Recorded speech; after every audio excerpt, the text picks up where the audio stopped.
Welcome back to the tool shop. It's Bob again. This is not really assembled yet. I just have it stacked up nice and neatly, and I'll show you a couple of things that are kind of important here. So I'm going to pull that off and have them all fall apart. So I have the boards set in the order I want them. The bottom one is going to be the hard drive.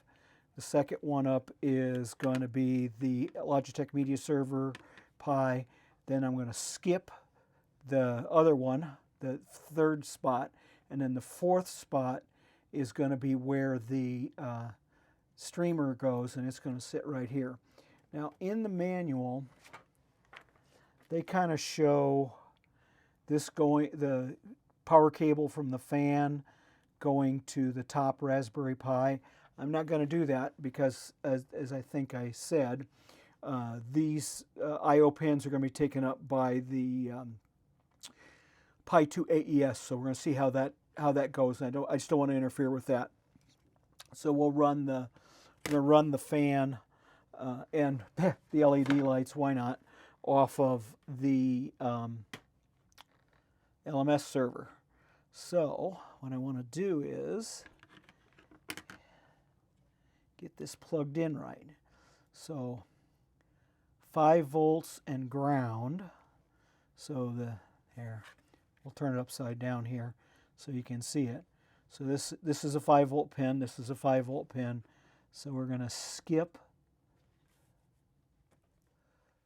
the first 5 volt pin because that's where this is going to go on for the RGB light.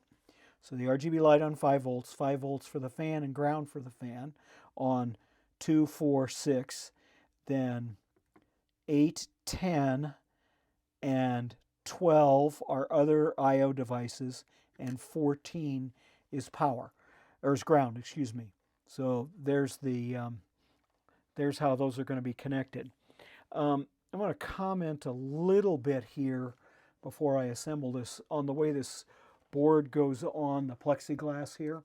So they use a screw on the bottom here, a standoff, and a nut. And that is, I would call that backwards. That nut isn't even tight yet. Let me tighten it up real quick. And it indicates one of the problems. You are at risk of damaging the board, I think, with this. Now, the screws they sent with it are too long to flip it around the other way. These screws are longer because they're going through the plexiglass.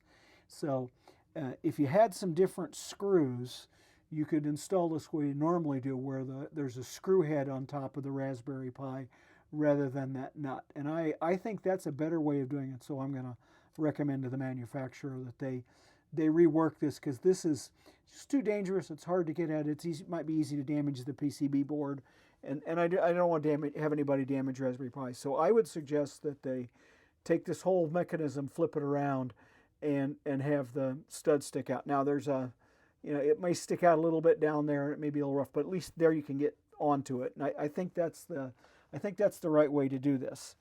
Now this assembly process is a little bit like a stack of cards. So I have the fan in its 2 slots down here. This Raspberry Pi I'm going to stand up and stick there. This, and you see these are keyed. They're different sizes, so you put them in the right way. Okay, that Raspberry Pi is going to sit there. And this Raspberry Pi is, if I put it in right, is going to sit here. Okay, so there we are. All the devices are sitting in where they're going to be. And you can see why I left this space here, because these connectors stick way up for that fan. So I didn't want to mess with that. So that's the reason I did that. So let's get the right side put on here.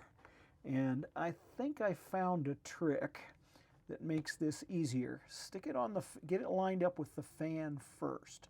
Okay. And let's see if this truly works out the way it did before. Then line the Pi carrier boards up.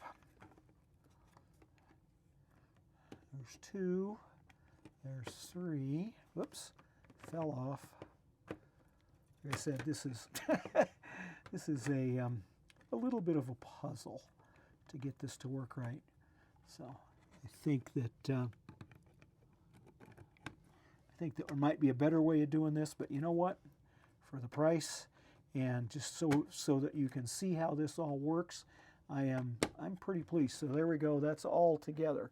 Now, the way this assembles is you use these long pins, and the pins go from the right side down.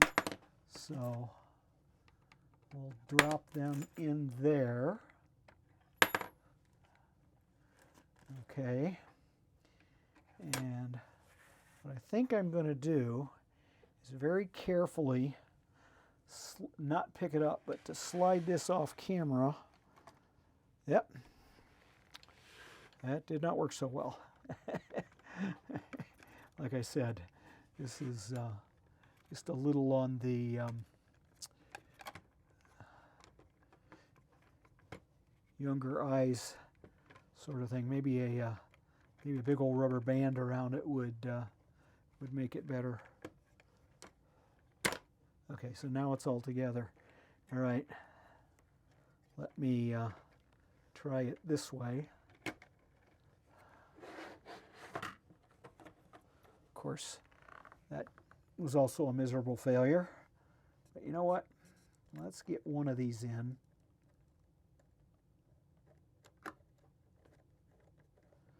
And maybe get the top one in. And then maybe this whole thing will go together better. And of course, that one is not properly threaded. I love it. All right. So, house of cards, folks. House of cards. The fan is still in and reasonably well lined up. Now what I'm going to do is I'm going to do this by turning it with the pin heads down so the screws are up. Isn't this fun? I love it when a plan comes together. All right.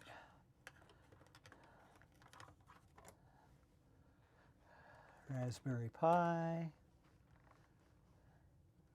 Fan lined up. First board lined up, kind of. Second board lined up, kind of. Bottom board. Don't mess it up. You know what? Easier to unplug that. It'll just slide in better. So we'll drop that in here.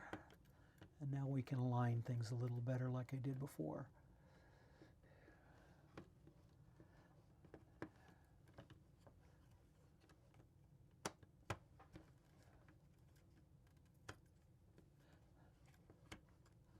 Hey, hey, hey.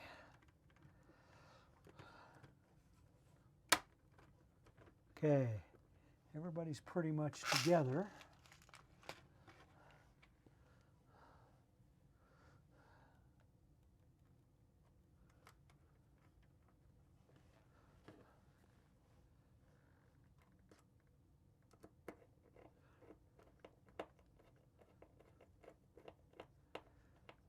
Okay, now it won't come apart. Ha-ha.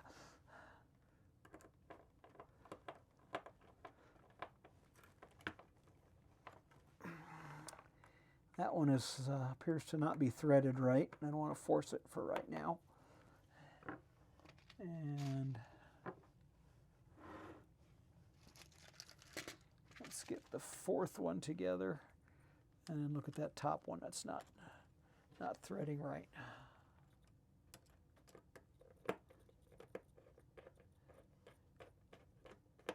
Okay, can't come apart now.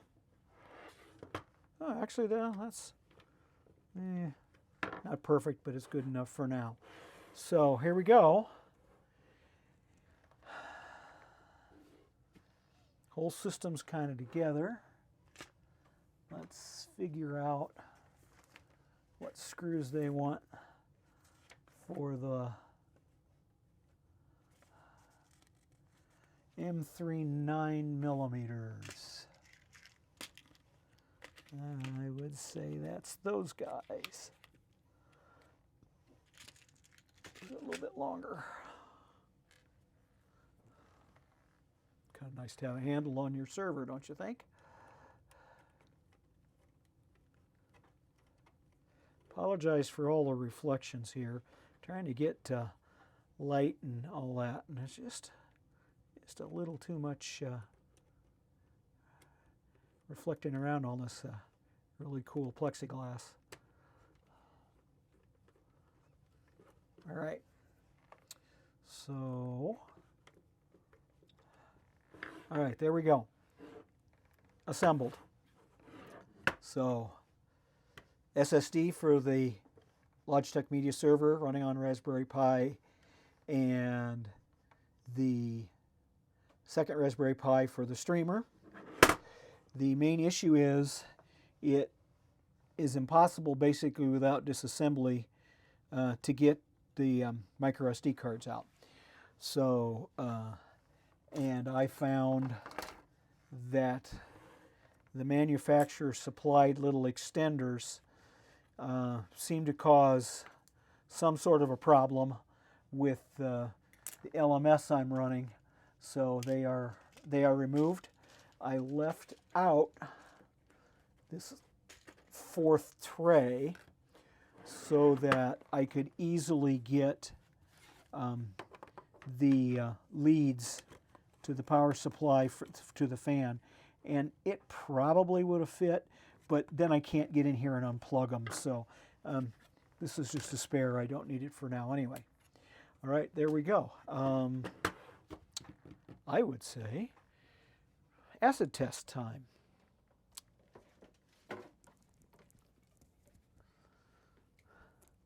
So the first one we'll plug in is the streamer, and the second one we'll plug in as soon as I find the power cord.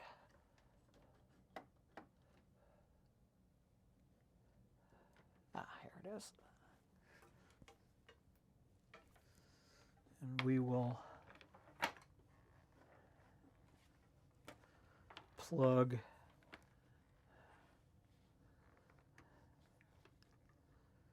the Sabrient so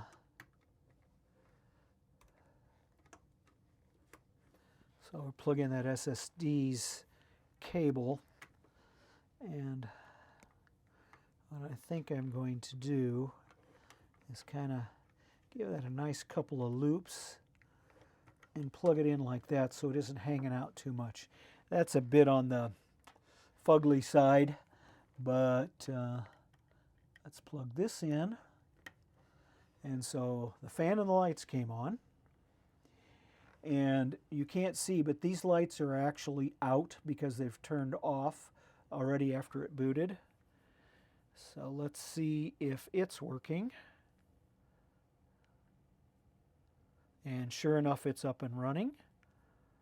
And it's going to be hard to see, but the hard disk light is on and it was blinking and so forth. And let's bring up Media Server and see if we can find it.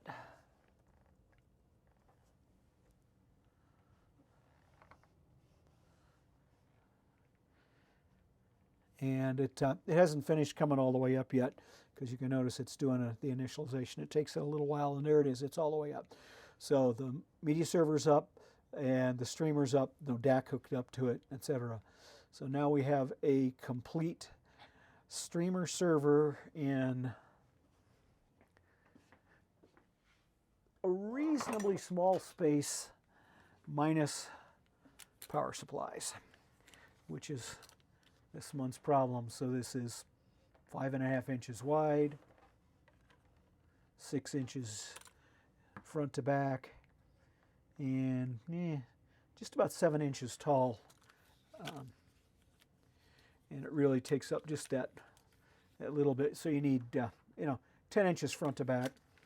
There is As you can see, a nice breeze blowing. I can hear the fan, okay? Once it's in the cabinet, I'm extremely doubtful that you will hear the fan. But if in fact the fan becomes a noise problem, we will look at the Noctua. I have two different Noctuas. This one's a 5 volt. I also have a 12 volt, which is 140 millimeters, which I probably should not use. Get 120 of the ultra low noise 12 volt fans, which means it'll need another power supply. And the advantage of it is it turns slower and it is silent. It's in the 8 decibel range. This one can be, the Noctua can be in the 18, 20 decibel range, I think. And we might be able to quiet this one up by putting a fan controller on or something, but I don't want to put any extra electronics. So there we go. Both of these devices are on wireless. You could obviously put them on wired if you wanted to. I am pretty pleased with that. That makes for a very nice little server streamer. Have a good evening, and we'll put this back upstairs and listen to some music tomorrow.